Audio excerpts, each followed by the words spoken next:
Ahoj, moje meno je Lukáš a vítam ťa pri počúvaní môjho podcastu Impulza, tipy, triky a návody. Čo je Impulza? Impulza je mobilná aplikácia, ktorá ťa dokáže trochu iným spôsobom motivovať k budovaniu pozitívnych návykov.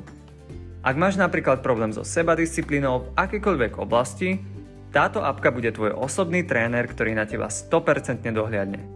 Je úplne zadarmo a link na stiahnutie nájdeš nižšie v popise tejto epizódy.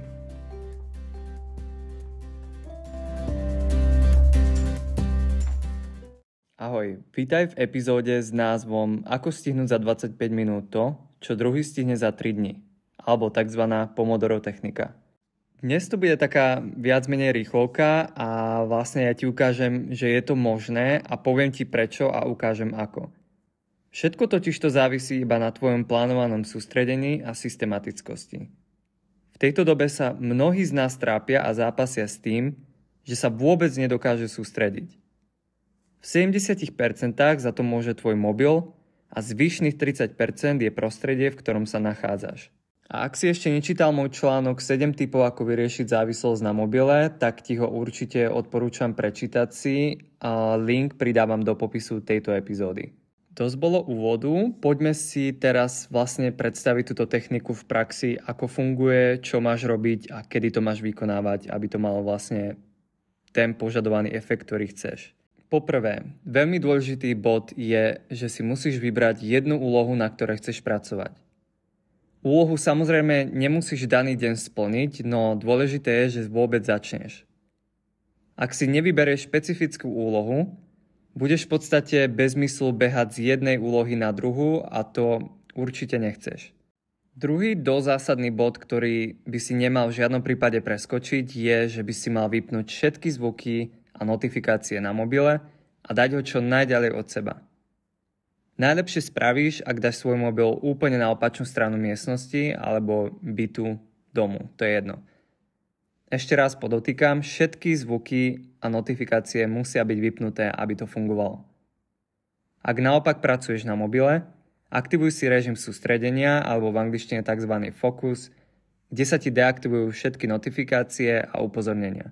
Keď si dokončil druhý bod, tak v podstate tretí bod je úplne easy a ide o to, že na svojich hodinkách, mobile alebo na svojom notebooku si nastavíš časovač na 25 minút. Možno sa pýtaš, prečo práve 20 až 25 minút.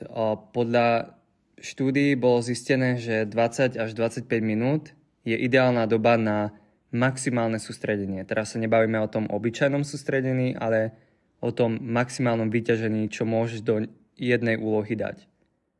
Po 20 až 25 minútach zvyčajne tvoja sústredenosť ide smerom nadol. To znamená, že počas tejto doby sa ani nepokúšaj robiť nejakú inú činnosť, okrem tej danej činnosti, ktorú si zaumienil spraviť. Ako náhle tvojich 25 minút skončilo, neodporúčam ísť späť na sociálne siete alebo zjesť niečo síte, napríklad obed.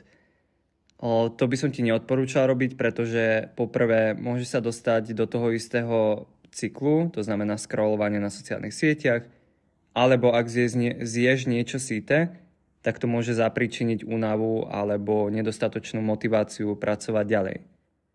Namiesto toho, čo ti fakt odporúčam spraviť, je dať si 5-minútovú pauzu alebo 10-minútovú, chod sa vonku prejsť alebo si daj nejaký malý snack, poprípade sa napí vody.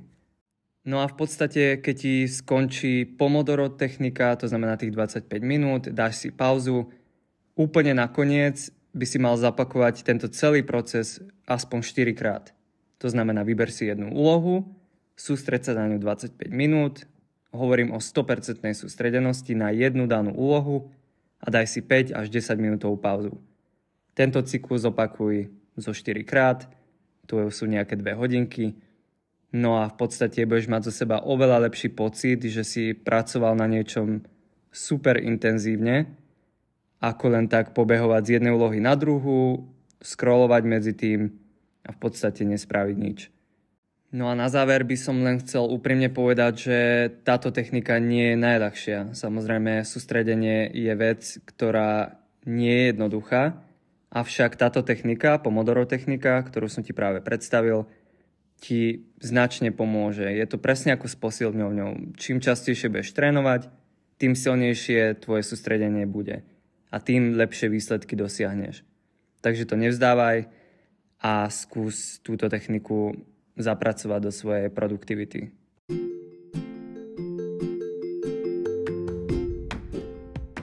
No a ak sa ti táto epizóda páčila, tak ma veľmi poteší, ak ju budeš zdieľať na sociálnych sieťach a pošleš ju niekomu, komu možno pomôže.